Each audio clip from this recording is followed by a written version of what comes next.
Bismillahirrahmanirrahim. Assalamualaikum warahmatullahi wabarakatuh. Perkenalkan, nama saya Satna, saya dari Lokal A, jurusan Pendidikan Agama Islam, Fakultas Tarbiyah dan Keguruan, UIN Antasari Banjarmasin. Di sini saya akan membahas tentang RPP atau Rencana Pelaksanaan Pembelajaran. Di sini saya juga akan mengupas 3 pertanyaan tentang apa itu RPP, terus fungsi dan kegunaan RPP bagi guru dan siswanya, dan juga yang terakhir bagaimana cara pembuatan RPP. Baik, selanjutnya yaitu tentang pertanyaan pertama mengenai apa itu RPP.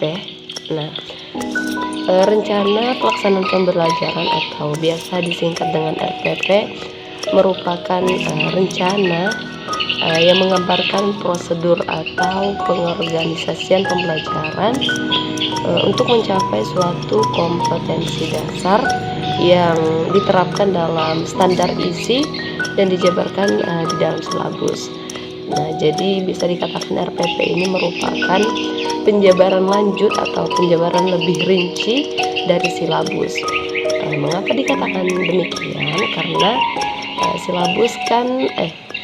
silabus itu kan merupakan program semester yang mana dalam satu semester kan terdapat ada beberapa pertemuan. Jadi di silabus itu dicantumkan materi-materi apa yang akan diajarkan dalam satu semester, ada beberapa kali pertemuan.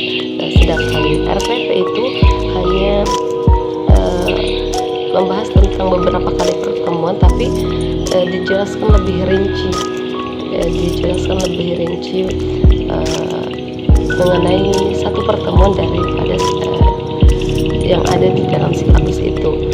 Nah, juga ada beberapa perbedaan antara silabus dan RPP, yaitu pertama, di dalam silabus itu tidak dirincikan seperti kegiatan awal, kegiatan inti, dan kegiatan penutupnya. Sedangkan di RPP itu dijelaskan lebih rinci, dan juga silabus tidak memuat langkah-langkah pembelajaran, sedangkan di RPP itu mencantumkan langkah-langkah pembelajaran. Jadi di situ ada beberapa perbedaan antara silabus dan RPP. Selanjutnya yang kedua tentang apa sih fungsi atau kegunaan RPP baik bagi guru ataupun peserta didik. Pertama, fungsi RPP bagi guru adalah sebagai acuan atau pedoman untuk melaksanakan kegiatan belajarnya itu lebih terarah dan berjalan secara efektif dan efisien.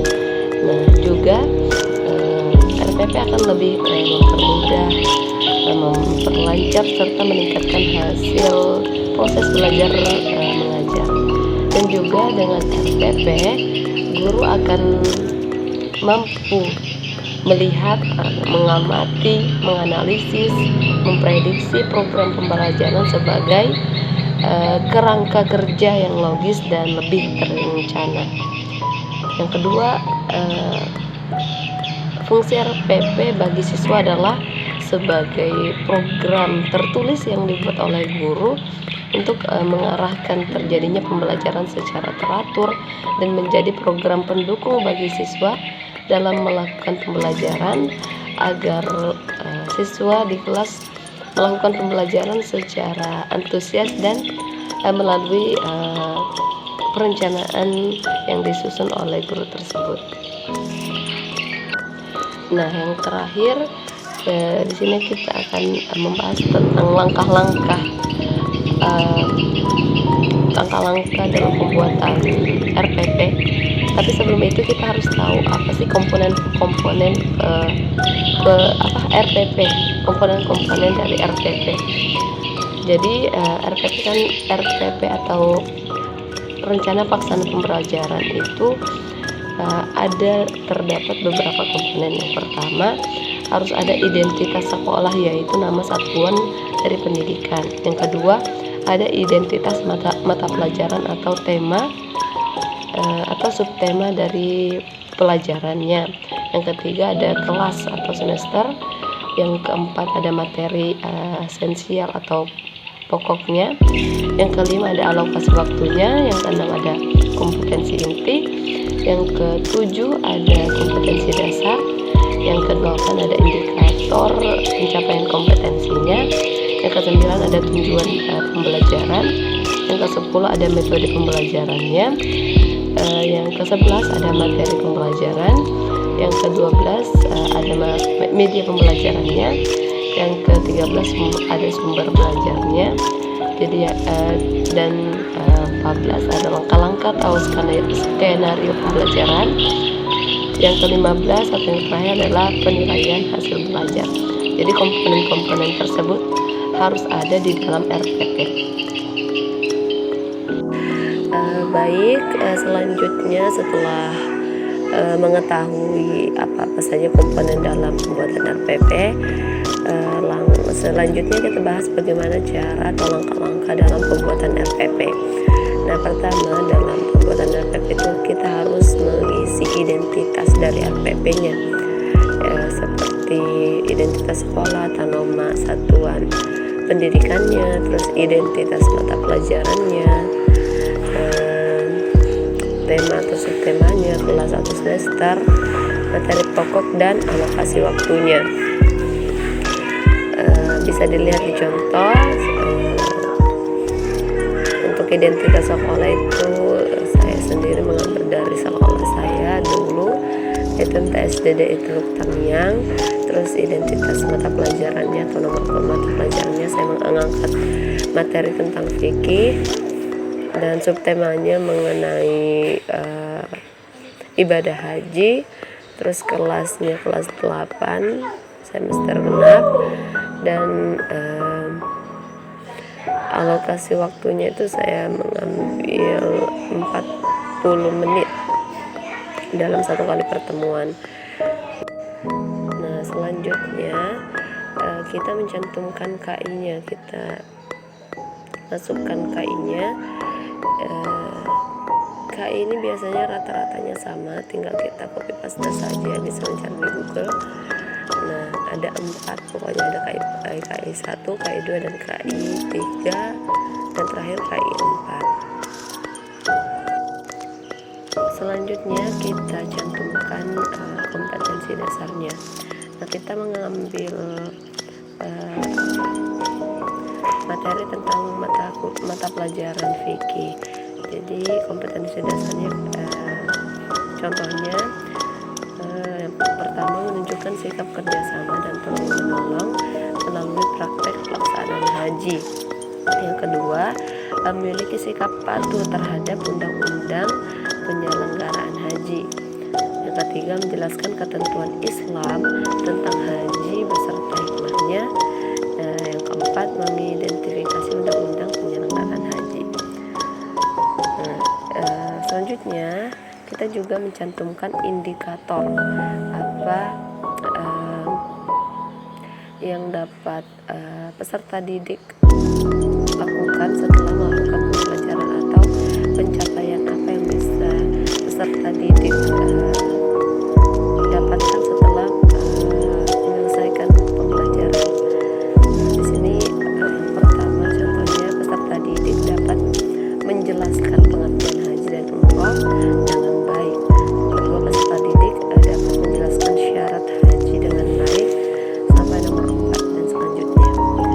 Nah, terus juga kita cantumkan tujuan dari pembelajaran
metode.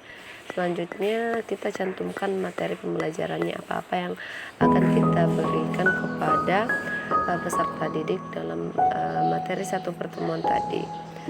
Contohnya pengertian haji, syarat-syarat haji, dan lain-lain. Selanjutnya setelah materi pembelajaran, kita cantumkan juga media pembelajarannya. Media apa yang kita gunakan? Di sini saya mengambil ada worksheet atau lembar kerja siswa. Yang kedua ada lembar penilaian. Selain itu juga kita cantumkan sumber belajar, dari mana kita dapat mengambil sumber atau materi yang kita ajarkan, dari mana kita dapatkan. Dan di sini sumber belajarnya ada dari buku pedoman guru mapel fikih MTS Kemenap Republik Indonesia, ada buku pegangan siswa mapel fikih MTS, terus Kemenap Republik Indonesia Al-Quran dan Terjemahan. Selanjutnya kita cantumkan langkah-langkah pembelajarannya, apa-apa saja yang akan kita lakukan ketika melakukan atau masuk dalam kelas. Nah, di sini di dalam langkah-langkah pembelajaran ada 3 kegiatan, ada pendahuluan, inti, dan penutup. Jadi pendahuluan apa yang kita lakukan, misalnya kita akan mengkoordinir kelas pada situasi belajar, terus memimpin doa sebelum mulai pelajaran, ketiga mengabsen kehadiran siswa, terus keempat memotivasi siswa supaya aktif berpartisipasi dalam pembelajaran dengan mengajak bermain kelompok seperti itu. Nah, lokasi waktunya itu kita lakukan selama 10 menit. Nah, terus ada kegiatan inti. Di sini saya mengamati siswa dan mendengarkan. Nah, di sini siswa mengamati dan mendengarkan penjelasan guru tentang sunnah, perbedaan rukun dan wajib haji, pokoknya tentang materi-materi yang akan kita berikan seperti itu.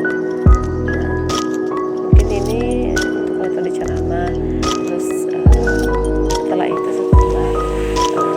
memberikan materi, siswa itu dibagi menjadi 10 kelompok yang masing-masing kelompok itu terdiri dari 4 siswa. Terus selanjutnya setiap kelompok itu diberi ke kertas kosong, kemudian diminta menuliskan sebuah pertanyaan tentang materi sunnah dan larangan haji. Terus yang keempat, guru mengocok dan membagi kertas yang sudah berisi pertanyaan kepada setiap kelompok. Selanjutnya guru mengundang kelompok yang bersedia menjadi sukarelawan untuk membacakan pertanyaan dan menjawabnya. Selanjutnya kelompok lain memberikan tanggapan terhadap jawaban kelompok sukarelawan tadi yang maju ke depan. Dan yang terakhir, siswa mengerjakan soal pada lembar kerja yang telah disediakan oleh guru. Nah, terus itu kegiatan intinya kita lakukan selama 22 menit. Nah, lokasi waktunya. Terus penutup. Nah, guru bersama siswa membuat kesimpulan hasil pembelajaran. Terus guru memberikan tugas tertulis atau PR. Dan terakhir guru mengakhiri kegiatan pembelajaran dengan bersama-sama membaca doa. Nah, itu kita lakukan selama 8 menit. Jadi dalam langkah-langkah itu ada 3 kegiatan, ada pendahuluan, inti, dan penutup. Nah, langkah terakhir yaitu mencantumkan penilaian. Nah, di sini ada teknik penilaian, deskripsi, dan instrumen penilaiannya.